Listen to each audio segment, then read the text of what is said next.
pwede mo sumagot dito, bakit ayaw ninyong papasukin yung business permit ng Lipa? Mr. Chairman, we cannot confirm if that is true. We have to check the security. If someone from the business permit personnel came to our... You cannot confirm, but sinasabi na nga nila ito na sila na nagsasabi na hindi sila pinapasok. Baka may tinatago kayo dyan na ayaw nyo makita ng No, ibang Your tao. Honor, as a matter of fact, we are open for, we have coordinated with the National Bureau of Investigation for an ocular inspection. I think that is scheduled on Monday, Mr. Chairman. Sige. Anong gawin niyo ngayon, ma'am? Lipa, business permit. Yes, sir. I will recommend to the city mayor, sir, the closure of this establishment. Thank you. Thank you. We need actions. Gawin niyo dapat ang papel niyo. You are there to regulate. Kasi nga, sabi ng PAGCOR, hindi kanilang papel yan, sa inyo yan. So sana naman, you do your share. Maraming salamat, ma'am. Thank you, sir. Salamat. Okay po. Mr. Chairman. Yes, Senator Tolentino. Kanina po merong isang business licensing officer na salita na wala daw sa ordinansa nila na magkaroon ng CCTV. Sino po yan? Sino po? Ayan. Bayan po, ma'am. Santa Cruz. Santa Cruz. Santa Cruz, Laguna po. Isang tanong lang po ako, isang tanong at kalahati. Sa Santa Cruz po ba, meron tayong isabong off-cockpit betting station? Yes po, Your Honor. Meron. Kung kayo po ay makikipag-usap sa PAGCOR o kung sino man po nagsusupervise nitong OSBS, bagamat hindi ko pa rin sinusuportahan, OCBS, hindi ko pa rin sinusuportahan yung teorya na may karapatan sila mag-issue ng lisensya, doon po sa kanilang regulatory framework na nilabas ng PAGCOR, nakalagay po doon na bago po ma-issuehan ng lisensya ng pamahalaan lokal, ay kailangang merong 4 na CCTV cameras. Ang tanong ko po, ito po bang mga isabong off-cockpit betting station sa inyong lugar ay merong CCTV cameras? Your Honor, sa ngayon hindi ko po alam. Yun po ang totoo. Pero nag-ooperate po yung off-cockpit betting station sa Santa Cruz. Nag-ooperate At po. hawak ko po yung regulatory framework ng PAGCOR, nakalagay po dito sa page 8, minimum surveillance system and coverage requirements. PAGCOR has mandated for all gaming sites to have a CCTV system. At least 4 cameras shall be allocated within gaming site premises. Additional number of CCTV cameras may be required depending on the approved gaming site layout to ensure there are no blind spots. Number 4, CCTV cameras must be operational 24 hours a day, 7 days a week, regardless of gaming site operating hour. Kaya ko lang po nabanggit ito, dahil kung nag-ooperate na po yung off-cockpit betting station, ay dapat po na-alerto na ang pamahalaan lokal na mag-synchronize sa pangangailangan na magkaroon din ng CCTV cameras doon sa nabanggit yung lugar kanina. Tama po ba yan? Yes, Your Honor. So siguro po, mungkahi ko sa inyo, i-synchronize nyo yung requirements ng mga CCTV para hindi na po maulit itong kalituhan dito. Yes po, Your Honor. Ngayon pong alert level 1 na po ang Laguna. Sinisimulan na po namin nung March 1 pang inspection po uli. Salamat po, ma'am. Salamat Thank you po, Your Honor. Thank you, Senator Tolentino. A while ago, Paymaya promised that after the break, they will provide the data needed by Senator Tolentino. Do you have it right now? Paymaya and GCash. Paymaya, GCash, ask for 1 day. Bukas na daw. Pero ang Paymaya, after lunch. Okay? Yes, Your Honor. During the break, we conferred with the sales team of Paymaya. So since February 8th, and this is the date that they started accredited this Isabong merchants. Since February 8th, there was a total of 580 million total cash in in relation to this Isabong merchants. And then from this 580 million, Paymaya generated 2.9 million as revenue. February? Yes, Your Honor. Only this year, yes, Your Honor. 580 million. But the revenue generated by Paymaya from this 580 million transactions is just 2.9 million. 2.9 million. Any more data that you can share with us? That's it, Your Honor. So satisfied ka, Senator Tolentino? Mr. Chairman, yung, Right. yung Yeah, tanong you have the ko po kanina, can we isolate or identify the bets and the income generated by Paymaya relative to OFWs betting overseas?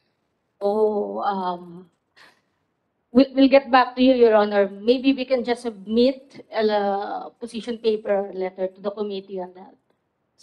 Pangalawa po, sa Paymaya ba, bagamat merong mga Bangko Sentral circulars dito na ini-implement, for instance, BSP Memorandum Number M-2018-002, nalalaman din niyo po ba kung ang nagtaya o ang kinunan niyo ng ano bang tawag dito, commission po ito sa digital financial services ay minor? There's no, it's impossible, Your Honor, because there's a KYC done by Paymaya. So you cannot create an account, Your Honor. So know your customer. So if it is Because a you have to minor, submit verified valid IDs. so there is no way of segregating minors or minors pretending to be elderly to identify whether the money came from a minor bettor. Walang ganon. Yes, Your Honor, I confirm.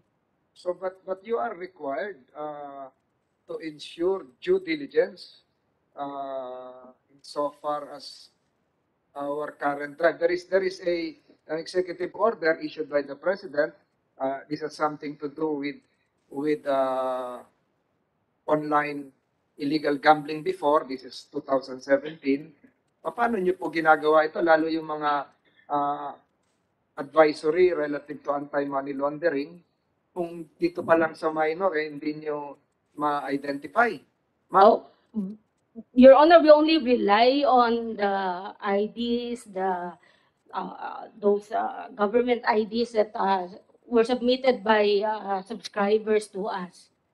So kahit po grade 7, grade 6 ay pwede talagang makataya dahil hindi ma-identify ng mga electronic money issuers kung minor po yung gumagamit ng sistema. Tama po ba yun? It could be, Your Honor, and this I just surmised. It could be that, let's say, I have my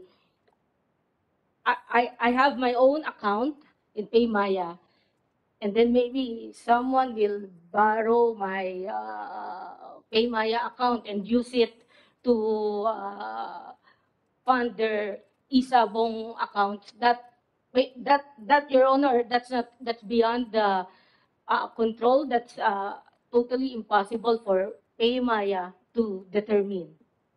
So pwedeng malusutan. In that given example that I gave, Your Honor, So kung yes. pwedeng malusutan ng minor, pwede rin malusutan ng mga money launderers at mga terrorist financial activities. I wouldn't go that far, Your Honor. But as I said, Your Honor, we only rely with our own KYC process. Thank you, ma'am. And I'm sure that the same answer will be generated from GCash. Your Honor, good afternoon. Thank you, Your Honor. Go ahead. Part of GCash, Your Honor, it is impossible for minors to engage in Isabong, Your Honor, because there are risk rule embedded in our system that prevents minors from playing online Sabong. Ano po sir, kung next hearing may pumuntang minor dito na mag-witness na nakataya na sila? Your Honor, I am not saying I am not saying that the system is perfect, Your Honor, but there are secondary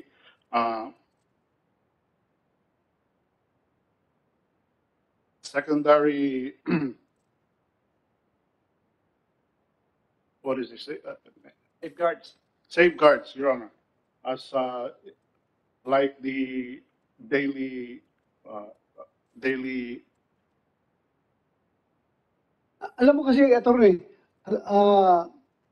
Daily Yung- reconciliation reports, Your Honor. attorney, yung pag-enroll mo sa GCash, di ba? Yan ang sinasabi mo, may safeguard kayo dahil in-indicate doon yung edad, di ba?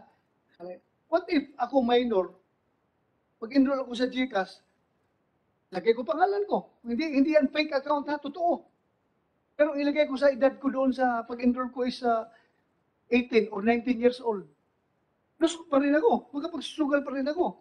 Hindi ho pwede, Your Honor, kasi nagsasabit ng verified IDs at saka camera capture yung customer bago payagan mag-register sa GCash. So if a minor poses as an adult, mahuhuli po. Hindi po. I don't think na full proof talaga na mahuli ninyo dahil in fact maraming minor na nakapagsugal talaga eh. So that goes to show that hindi full proof yung system ninyo.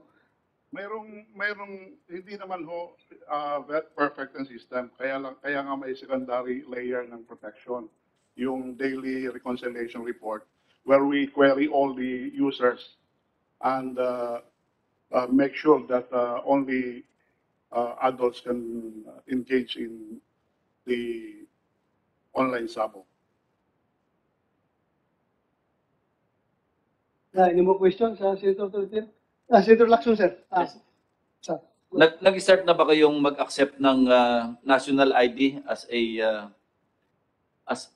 requirement, documentary requirement? Di ba may EO na inisyo si Presidente and there are more than 2 million national ID possessors right now according to PSA. Pinapayagan nyo na? I will have to check. In compliance do sa EO 160, 160 or 162? I'm not sure anymore. Pero nag-issue to accept or to authorize yung submission ng one single identification, which is the national ID, yung PHS number. I think it will solve the problem, Your Honor. Yes. If we do that. If there's already a directive to use the. Same question, magkano na pumasok sa system ninyo do sa isabong lang? We are into it, Your Honor, the office. We just want to clarify that we do not get anything from the Sabong bets because GCash is not a betting platform. It's only a payment channel. So So hindi na yes, register. the customers cannot directly bet from their GCash wallet. We only load the Sabong wallet of Pitmasters, Your Honor. So it's another platform, not the Yes, Your Honor. GCash. Yes, Your Honor. In fact, because consumer experience that when you try to play online Sabong, there's a caution that you are being redirected to another platform outside of GCash platform, Your Honor. So hindi GCash. Yes, Your Honor. Thank you. Maraming salamat, attorney. No, Your Honor, Senator if Aya. I may add, Your Honor, same procedure with PayMaya. You do not actually bet or place your bet using through PayMaya because you're directed to the website of Pitmaster or Sabong International to actually place your bet. They're just used as it's a digital I wallet. understand. Parang pag nag-reload ka sa RFID, Yes, exactly, Your Honor. pero nakalista yung isabong doon sa Yes, Paymaya. yes, Your Honor. Nakalista rin sa GCash yung isabong. Yes, Your Honor. Because they are accredited merchants. Yes. So hindi direct yung payment. It is coursed through that particular Yes, Your Honor. tawag doon, platform or Yes, Your Honor. web, That is correct. whatever. Your- Kasi pag nagre-reload kami sa RFID, hindi naman talaga GCash eh. Magre-reload ka lang sa GCash mo para makapag-reload ka sa... So you can access yes, Your Honor. That So is that's correct. the procedure. Same. Yeah, thank you. Pero, alam mo, tinry ko kahapon eh.